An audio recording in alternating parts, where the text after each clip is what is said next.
You're listening to Living Beyond with Hope. Hey, that's me. Welcome to the podcast. This podcast is meant to help you realize you're more than a label, and you too can create a life you love despite it. Each week, we bring you tips and inspiring messages to help you take the positive steps in your health that will allow you to live beyond. Now sit back, relax, meal prep, or take a walk as you dig into today's topic with your host, a gal living her life to the fullest with type 1 diabetes, Hope Mangiafico. I'm on here today because I want to talk about your energy and potentially weight loss. Basically, we're talking about health goals and what could be hindering your health goals. And it's probably something you wouldn't expect. That's most likely what you would tell me because it is related to, you probably can guess it, blood sugar stability. And you're probably like, Hope, I don't have diabetes. I don't know what you're talking about. Blood sugar is something that people are familiar with, but they don't understand how it doesn't just affect someone like me with type 1 diabetes or a few other people that follow this and or people with type 2. Type 2 is kind of like super popular and common, and pre-diabetes, like everyone knows that. But if you don't have diabetes, you don't have pre-diabetes, you've got to listen up. I'm trying to help you because I notice all the time that people are tired. And they're tired before their day starts. They're tired around 2 p.m. They're tired by the time they get home. They're drained. And there's a few causes, but one major cause of that is blood sugar stability. And I know a lot about blood sugar stability, so I'm excited to share that with you here today. So the first thing I want to talk about is one of the macronutrients, which is a nutrient that some people are scared of. I've been scared of it before. Some people love them, some people hate them, and it's the carbohydrates. Right out of the gate, I have to say, all carbs are not created equal. And you might be like, nah, duh, Hope. Like, I know that a French fry is not the same as a piece of broccoli or a grain of rice. But when we're talking about blood sugar stability, it is much more complicated than that. And it's not complicated, but you just want to be educated. So I want you to think past the concept of unprocessed and processed food, although that's so incredibly important because the more processed the food is, the more problems and struggles you may have with your blood sugars and then with your overall health. But I want you to think about something called glycemic index. And it's low glycemic index and high glycemic index foods. Is that making sense? I hope so. And if you're like, this sounds complicated, it's really simple. When we talk about glycemic index, and I'm going to give some examples, we're talking about on a scale of 1 to 100, what it does to your blood sugar levels. So if it's a 1, you get this nice flat blood sugar level. A 1, which I don't even think a 1 exists, but basically the closer it is to 1, the more it's going to keep you flatlined. The closer it is to 100, which just so you know, 100 equals like a white piece of bread or a piece of white bread. So that is going to make your blood sugars skyrocket, like literally just take off running. The issue with that, there's a few different issues, but this is where the energy aspect comes in and why some people struggle with weight loss and energy, because when your blood sugar shoots up, and we're going to give examples of low glycemic and high glycemic foods, I'm going to keep this brief as possible. When you have the high glycemic, it causes a spike in blood sugar, which can make you feel a little drowsy sometimes, a little low on energy. And when that spike happens, if you have a working pancreas, which I don't, but that's fine. If you do, this is where it comes in for you, your pancreas throws out all this insulin. And all of a sudden this insulin hits your body and you plummet. Your blood sugar plummets. And when that happens, guess what happens? You get hungry. And when I say you get hungry, I mean you get hungry. And speaking from experience, and there's probably a few people that could attest to this too that are living with diabetes, when that happens, you struggle and you want to eat the house. So When you're high, when you get that blood sugar spike from the high glycemic foods, you're going to be low in energy. Now, when you get that insulin rush, you are no longer low in energy per se, but you want to eat a house. And potentially, if you do that all day because you eat a bunch of high glycemic foods, if you're doing this all day by having high glycemic foods, you're going to go really tired, and then you want to eat a house, and then you're really tired, and then you want to eat a house, and by the end of the day, you're done. Done-zo.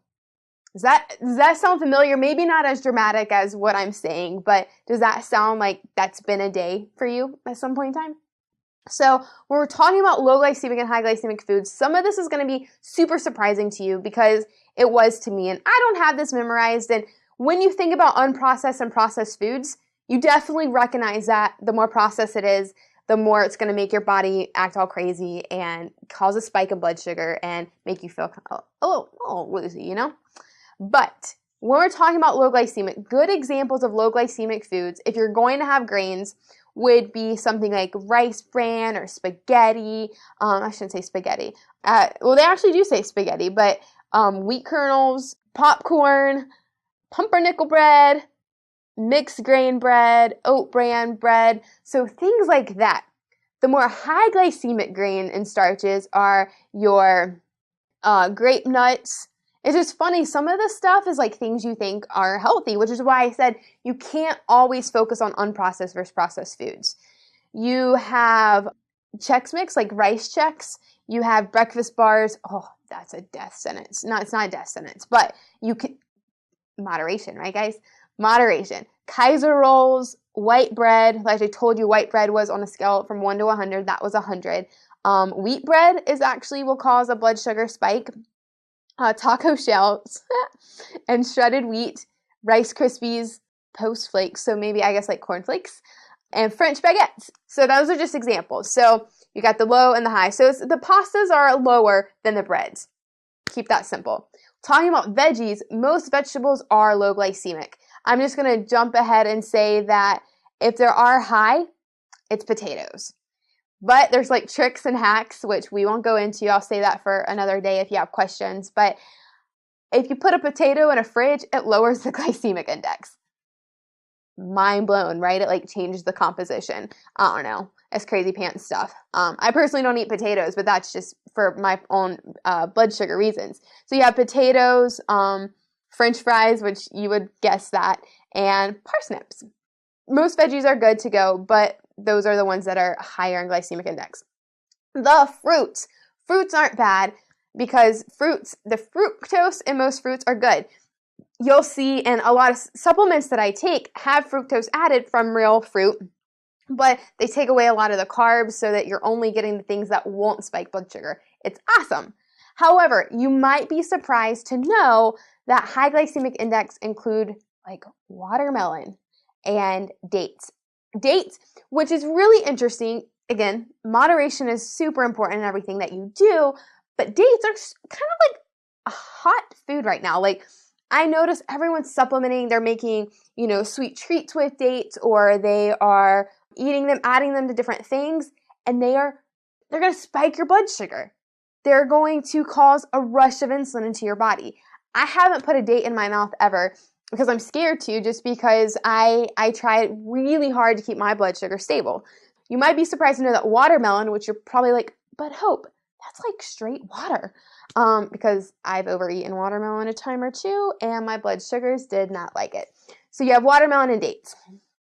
And sorry guys, I like to ramble. I get really into teaching this stuff. So you've got that. And then those are probably the best. And with fruits, otherwise, lower examples would be cherries. Cherries are extremely low with the glycemic index. Oranges, grapes, plums, apples, pears, things like that. For dairy, it's all good. I don't eat dairy for other reasons, but dairy, the highest is ice cream. For proteins, your nuts and stuff are typically good to go. The things that you want to look for, oh, look at that. I haven't read it. Most proteins, there are no high glycemic index, so yay, that's good. And lastly are your sweets, which, what I said earlier, the fructose is basically the only sweet that will not spike your blood sugar. So those are the examples. Now, remember, you want to focus on low glycemic foods versus high glycemic. If you're going to have high glycemic, make sure you're not just like thinking, this used to be me, low glycemic equals not processed, high glycemic equals processed. You could Google, look for a chart online, it shows you, and just think about it.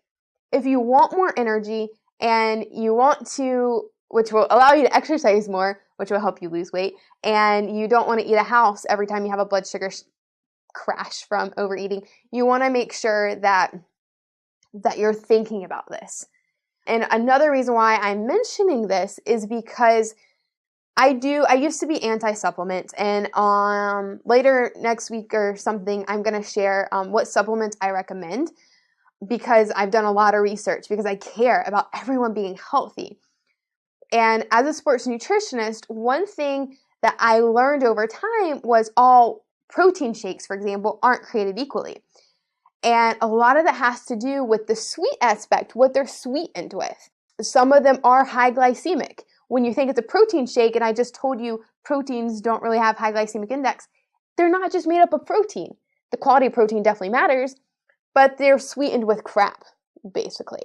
And a lot of times they can still cause a blood sugar spike. So you always want to look into that stuff. So I'm educating you on this because I want you to pay mind on how you're feeling and think about what it is that you ate that may cause you to feel tired, or when you're struggling to lose weight, what it is. Most of you guys know food is super important. It's about 90% of the battle of becoming healthier. Exercise is important because you get all the endorphins and fun things like that. But at the end of the day, nutrition is so important. And I wish I would have learned this sooner. But it's okay, because you could always improve, and moderation in everything is extremely important. And that's it. I just hear all the time people are low on energy. They want to go to the gym to exercise, but they don't have the energy. They're tired when they wake up. And it could be that simple. How much fruit are you eating? What kind of fruit are you eating? Do you eat certain types of pastas? Certain types have a higher glycemic index than others. I mean, it could go on, but that's super important. So that's all I wanted to share. I hope this was helpful and provided some insight for you and gave you an idea. There's a lot of other things that come into play when it comes to energy and weight loss, but this one's on my heart. As someone with type 1 diabetes, it's important for everyone. And with the rate of prediabetes and type 2 especially on the rise, this isn't the time to ignore it. You might have it in your genetic hereditary line, but you don't pay mind. If you continue to have blood sugar spikes and not paying mind to it because maybe you're thin, maybe you're just low on energy, but you're thin. If you ignore it, you're at risk of causing harm down the line. And I'll tell you, it's not fun to have blood sugar problems and to have to take medication. And it's preventable, and you can glow, you can be energetic, and you can obtain the life you want, the weight you want very easily. So that's it. Hope this was helpful. So have an amazing rest of your day, and I will talk to you soon. Bye!